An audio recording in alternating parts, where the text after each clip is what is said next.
बिस्मिल्लाहिर्रहमानिर्रहीम। अस्सलाम वालेकुम। मैं आपको अपने चैनल सारिम कोचिंग सेंटर में खुश आमदीद कहता हूँ। Dear friends, students, viewers, pre partition era Pakistan affairs का आज का हमारा टॉपिक मॉन्टेगो चेम्सफोर्ड रिफॉर्म्स 1919 या इंडियन काउंसिल एक्ट 1919। पिछले लेक्चर में हमने इसका ओवरव्यू लिया था और मैंने आपको कहा था कि जो रिपोर्ट पेश की गई थी, जो मॉन्टेगो और चेम्सफोर्ड ने मिलकर एक कमेटी बनाई थी और उस कमेटी ने रिपोर्ट पेश की थी 18 जुलाई को, और उसमें जो हिंदुस्तानियों के साथ जो वादे किए गए थे, आज उन वादों को डिस्कस करेंगे कि वो कौन कौन से वादे थे। सबसे पहली जो बात की गई उस कमेटी के अंदर, या उस कमेटी ने अपनी रिपोर्ट में जो पहली बात लिखी, उन्होंने कहा कि complete popular control as far as concern in the local bodies institution. ठीक है, कि क्या होगा, कंप्लीट कंट्रोल होगा, complete and popular control as far as popular control as far as concern the local self-government in the local self-government institution, local self-government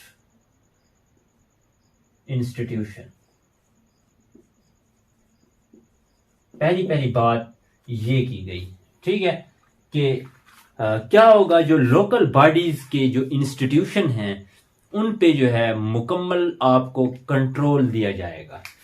हिंदुस्तानियों से कहा गया, हिंदुस्तानियों से वादा किया गया कि जो लोकल सेल्फ गवर्नमेंट के या लोकल गवर्नमेंट के जो इंस्टीट्यूशन हैं उनके इख्तियारात जो हैं वो हम हिंदुस्तानियों को देंगे, पूरे के पूरे इख्तियारात, और उन पर मुकम्मल कंट्रोल हिंदुस्तानियों का होगा।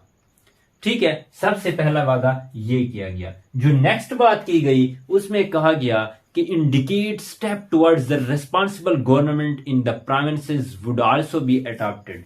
ठीक है, responsible government in the provinces.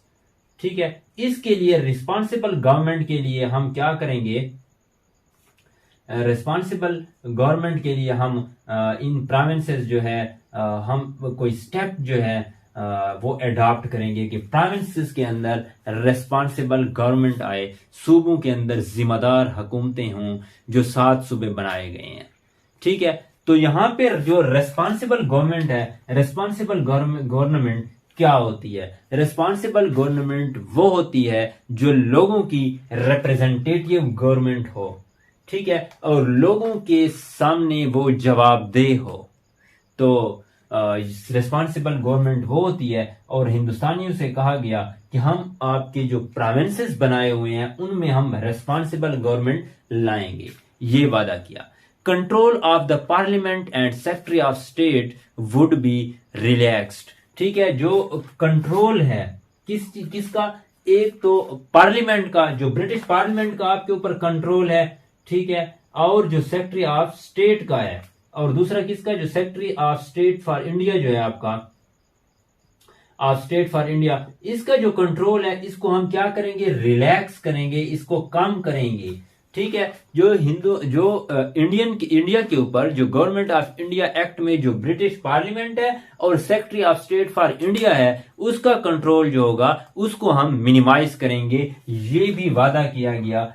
मॉन्टेगो Chelmsford reforms या उसकी जो कमेटी की रिपोर्ट थी, उस कमेटी ने वादा किया कि हम जो है सेक्रेटरी ऑफ स्टेट और पार्लियामेंट का जो कंट्रोल है ब्रिटिश पार्लियामेंट का, उसको हम मिनिमाइज करेंगे। उसके बाद कहा गया कि हम क्या करेंगे, हम चैम्बर ऑफ प्रिंसेस जो है उनकी जो नेक्स्ट जो बात की गई, चैम्बर ऑफ प्रिंसेस की बात की गई। ठीक है, चैम्बर ऑफ प्रिंसेस की, हिंदुस्तान के अंदर वो क्या करते थे, उनकी जो एडमिनिस्ट्रेशन थी जो प्रिंसली स्टेट्स की 2 तरीकों से होती थी। जो चैम्बर ऑफ प्रोविंस की कायम करने की बात की गई यहाँ पे, और वाइसराय को इन चैम्बर ऑफ प्रिंसेस जो है इनको प्रिजाइड करने का इख्तियार भी दिया गया। यहाँ पे जो एडमिनिस्ट्रेशन होती है वो 2 तरीकों से होती है। कुछ प्रोविंसेस जो हैं, कुछ जो प्रोविंसेस होते हैं, जो कुछ प्रोविंसेस यहाँ पे वो बराह रास्त डायरेक्ट कंट्रोल में थे, ठीक है, और कुछ जो स्टेट्स थी आपकी उनका इनडायरेक्ट कंट्रोल था।